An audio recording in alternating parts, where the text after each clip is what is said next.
Barchaga assalomu alaykum. Lingo Muslima bilan ilk listening part 1 ni tahlil qilishni boshlaymiz. Tinglab bo'lgandan so'ng esa sizlar bilan birgalikda tahlil qilamiz. Uning audio skriptini ham joylayman. O'tkazib yubormang. Marhamat, tinglang, o'rganing. Quyida topshiriqni o'qib olamiz. You will hear some sentences. You will hear each sentences twice. Choose a correct reply to each sentence A, B or C. Ya'ni siz ba'zi jumlalarni eshitasiz. Har bitta jumla 2 martadan eshittiriladi. Har bir gapga to'g'ri javobni tanlashingiz kerak. Yana ham oddiy va sodda tilda sizlarga tushuntirib o'taman. Tasavvur qiling, bitta savol berdim. Aytaylik, sizlarga birontalaringizga savol berdim. What's your name? Bo'ldi, to'xtadim. Suhbat yakunlandi. Endi variantlar ketyapti. A varianti aytilyapti, misol uchun Toshkentlikman degan javob ketyapti. B varianti ismim Muslima va C varianti yoshim 26 da. What's your name degan savolga bitta ismim Muslima degan javob to'g'ri bo'ladi. Xuddi shu narsa. Faqatgina shu what's your name dedi, bo'lib tugaydi.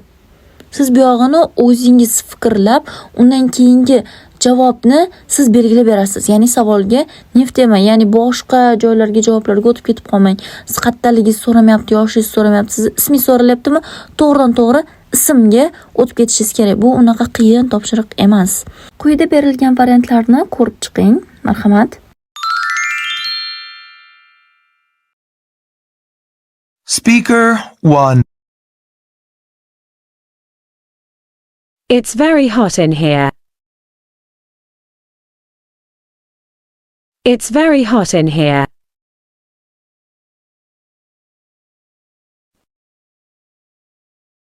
Speaker 2. Have you met Henry before? Have you met Henry before?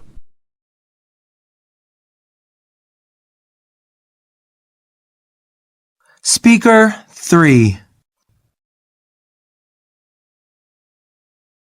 Do you like visiting museums? Do you like visiting museums?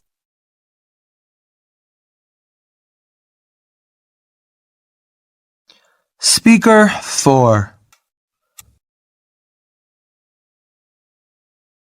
I've broken my glasses. I've broken my glasses.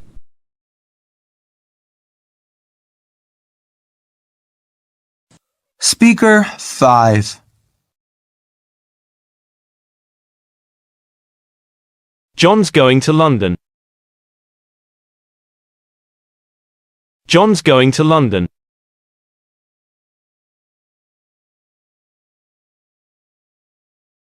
Speaker 6.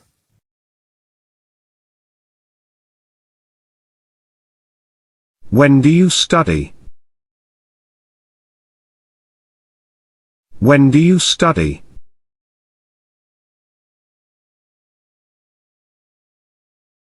Speaker 7.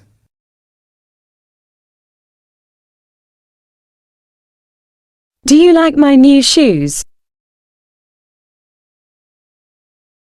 Do you like my new shoes?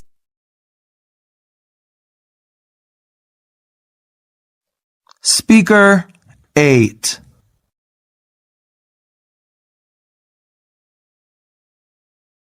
Be careful. Bajarib bo'lgan bo'lsangiz, quyida sizlarga javobini havola qilyapman, ko'rib tekshirib oling. Endi esa audio skripti. Birinchisi it's very hot in here. Javob C bo'lyapti. Nima uchun? Bu yer demak isib ketdi. Kelinglar tashqariga chiqamiz deyapti. Let's go outside then. Second, have you met Henry before? Oldin Henry bilan uchrashganmisan? Yes at first. Yo'q, ular bo'lmaydi. Albatta bu javob. Yes on holiday. Ha, ta'tilda yoki bayramda. O'sha paytda ko'rishganman, ko'rishib qolganman ma'nosi anglashilyapti. Third, do you like visiting museums? Muzeyga tashrif buyurishni yoqtirasanmi? deyapti. Bu yerda qolganlar to'g'ri kelmaydi. Of course not really. Uncha emas. yo'q degan ma'noni bildiryapti. 4. I have broken my glasses. Men shisha idishimni sindirib qo'ydim. Ikkinchi taraf eshitib turib aytishim mumkin, that's a pity. Bu achinarli ish bo'pti, yaxshi ish bo'lmabdi, ya'ni. 5-inchisi, John is going to London. John deyapti Londonga bormoqchi. Javob sifatida by train olinyapti, ya'ni poyezdda. 6-inchisi, when do you study? Ya'ni qachon o'qiysan? At school yo boshqa variantlar to'g'ri kelmaydi. Of course, bu yerda vaqt so'ralyapti. When degani qachon? In the evenings, ya'ni kechqurunlari o'qir ekan.